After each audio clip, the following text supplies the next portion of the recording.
बिस्मिल्लाहिर्रहमानिर्रहीम। Welcome students to another video lecture. और आज हम अपने लेक्चर में सेकंड ईयर से अपना नेक्स्ट टॉपिक लेंगे। जैसा कि आप लोगों को मालूम है, हमने chapter number 17 coordination and control start किया हुआ था। और कोऑर्डिनेशन एंड कंट्रोल में आज हम लोग जो है स्पाइनल कॉर्ड के बारे में पढ़ेंगे, क्योंकि जो हमारा टॉपिक था वो ह्यूमन नर्वस सिस्टम था। ह्यूमन नर्वस सिस्टम ये हमने कम्प्लीटली जो था स्टार्ट किया हुआ था, इसको आज हम कंप्लीट करेंगे। और हमने बताया था आपको कि ह्यूमन नर्वस सिस्टम के आगे दो हिस्से होते हैं। एक को हमने कहा था सेंट्रल नर्वस सिस्टम और दूसरा हमने कहा था पेरिफेरल नर्वस सिस्टम, जिसको हम PNS भी बोलते हैं। सेंट्रल नर्वस सिस्टम के आगे फिर दो हिस्से थे। एक को हमने कहा था ब्रेन, जो कि हमने लास्ट लेक्चर में कम्प्लीटली ख़त्म कर दिया, इसके फंक्शंस भी पढ़ लिए। और आज हम लोग इसका नेक्स्ट जो सेंट्रल नर्वस सिस्टम का फाइनल टॉपिक होगा स्पाइनल कॉर्ड, ये आज हम लोग स्टार्ट करेंगे। तो सबसे पहले स्पाइनल कॉर्ड से ही स्टार्ट करते हैं। तो स्पाइनल कॉर्ड जो है, अगर आप लोगों को याद हो, हमने ब्रेन के कुछ पार्ट्स पढ़े थे और ब्रेन को हमने 3 हिस्सों में तकसीम किया था। जैसे कि हमने एक बनाया था फोर ब्रेन, यहाँ पे मैं इसको अब लेबल नहीं करूँगा क्योंकि हम कर चुके हैं, जिसको हमने कहा था सेरिब्रम। सेरिब्रम के नीचे हमने एक आर्क बनाई थी। प्रीवियस लेक्चर अगर आपने नहीं देखा तो पहले वो देख लें, जिसको हमने कहा था लिम्बिक सिस्टम। फिर उसके बाद एक गेंद बनाई थी जिसको हमने कहा था थैलेमस। ये तीनों हिस्से बना के जो थे ये फोर ब्रेन बन गया था। फोर ब्रेन के बाद आ गया था हमारे पास मिड ब्रेन। मिड ब्रेन के बाद हमारे पास आ गए थे पोन्स, दीज आर पोन्स। पोन्स के बाद हमारे पास आ गया था मेड्यूला ऑब्लोंगेटा, ये देखें, ये आ गया था मेड्यूला। और ये आ गया था सेरिबलम। ये मैं इसके हिस्से लेबल नहीं किए क्योंकि हम ये पढ़ चुके हैं। अब ये हिस्सा जो है बहुत इम्पॉर्टेंट है, मेड्यूला। अब मेड्यूला ही जो है, यहीं से ही ये एलोंगेट होता है और ये एलोंगेट होके ही नीचे की तरफ को चला जाता है और यही बनाता है हमारा स्पाइनल कॉर्ड।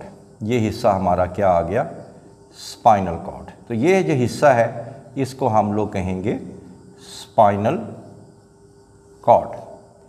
ठीक होगी बात, डायग्राम हो गया तो मसला ख़त्म हो गया। तो क्या हुआ जी कि medulla oblongata narrows down. Diagram है तो हमें खुद याद करने की ज़रूरत ही नहीं है, हमें खुद ब खुद याद हो जाएगा कि medulla oblongata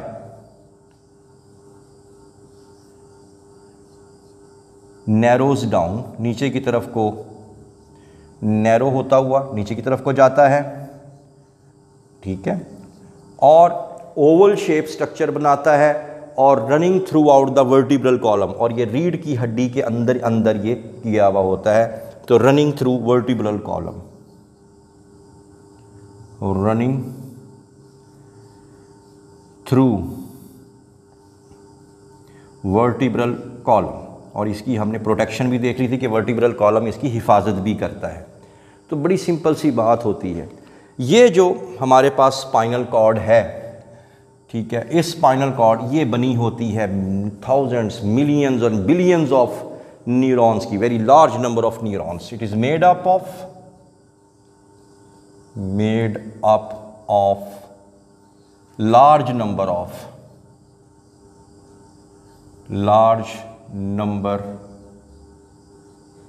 neurons.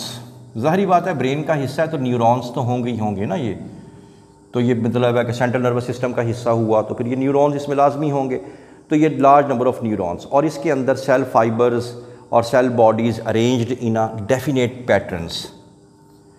Cell fibres के बारे में क्या बताया था, सेल फाइबर्स हों चाहे सेल बॉडीज़ हों, वो एक डेफिनेट पैटर्न में मौजूद होती हैं, डेफिनेट पैटर्न में, ख़ास तरतीब में मौजूद होती हैं।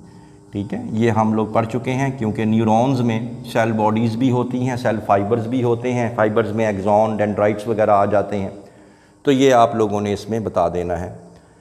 इसको अगर हम लोग इसका क्रॉस सेक्शन देखें तो क्रॉस सेक्शन देखने के बाद ही असल में आपका जो टॉपिक है वो स्टार्ट होता है। ये देखें, ये क्रॉस सेक्शन है इसका,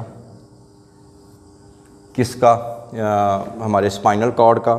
इसके अंदर आपको एक इस तरह का एक हिस्सा नज़र आएगा, ठीक है, ये आ जाएगा बटरफ्लाई रीजन, क्योंकि ये बटरफ्लाई से बहुत मिलता है। तो बेसिकली स्पाइनल कॉर्ड को आप दो हिस्सों में तकसीम कर लेते हैं, एक आउटर रीजन मतलब बाहर वाला, आउटर रीजन बाहर वाला, और एक इनर रीजन अंदर वाला।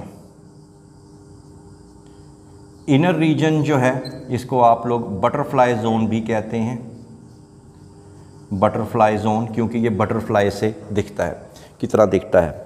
अब जो आउटर रीजन है वो वाइट कलर का होता है, इसी वजह से इसको वाइट मैटर बोलते हैं, वाइट मैटर। जबकि अंदर वाला जो हिस्सा है वो कदरे गहरे कलर का होता है, और इसी वजह से इस ग्रे कलर का, और इसी वजह से इसको हम लोग कहते हैं ग्रे मैटर,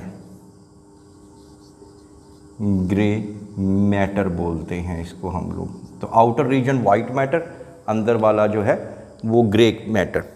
लेकिन इसके साथ साथ इसके अंदर जो ग्रे मैटर होता है, इसके अंदर एक खाली सी एक नाली सी होती है, एक ओपनिंग सी होती है, और इसको हम प्रीवियस लेक्चर में बड़ी तफसील से पढ़ चुके हैं। इसको कहते हैं सेंट्रल कैनाल। तो अगर आपसे कोई पूछ लेता है कि जो सेंट्रल कैनाल जो है ये वाइट मैटर में है या ग्रे मैटर में है, तो ऑब्वियसली ग्रे मैटर में मौजूद होती है। अब आपने यहाँ पे एक और MCQ क्लियर करना है। एग्जामिनर्स पूछ सकता है कि वाइट मैटर को वाइट मैटर क्यों कहते हैं और ग्रे मैटर को ग्रे मैटर क्यों कहते हैं।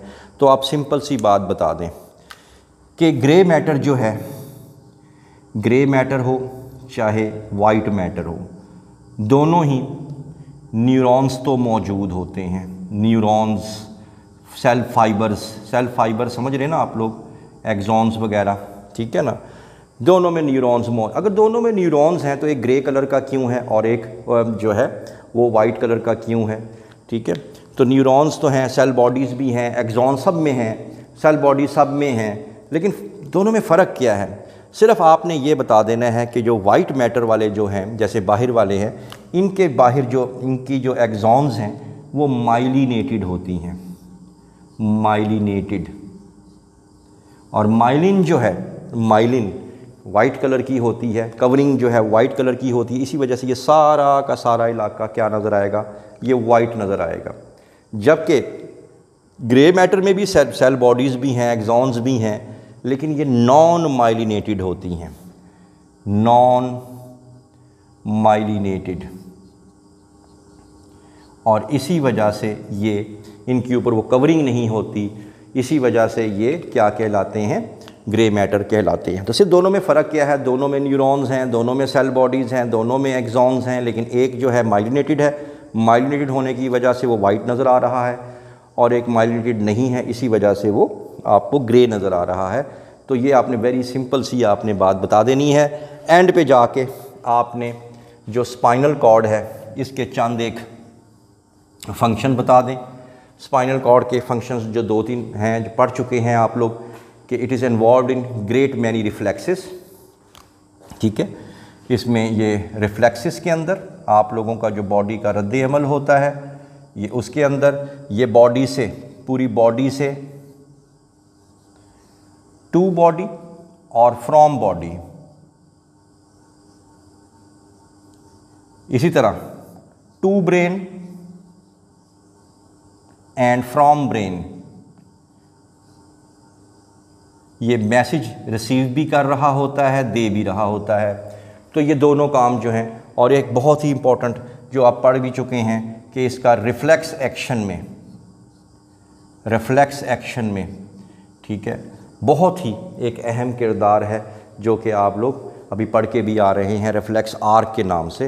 तो ये आप लोगों ने इसमें टॉपिक बता देना है। इसमें जो मोस्ट इंपॉर्टेंट चीज़ें हैं वो ये हैं, ग्रे मैटर और वाइट मैटर में डिफरेंस आ जाता है शॉर्ट MCQ के अंदर, सॉरी शॉर्ट क्वेश्चन के अंदर। ग्रे मैटर में भी न्यूरॉन्स हैं, वाइट में भी न्यूरॉन्स हैं। ग्रे मैटर में नॉन माइलिनेटेड है और वाइट मैटर के अंदर जो है वो क्या होते हैं, वो माइलिनेटेड होते हैं। तो ये आप लोगों ने इसे बता देना है। I hope that you have understood that lecture today. For more interesting videos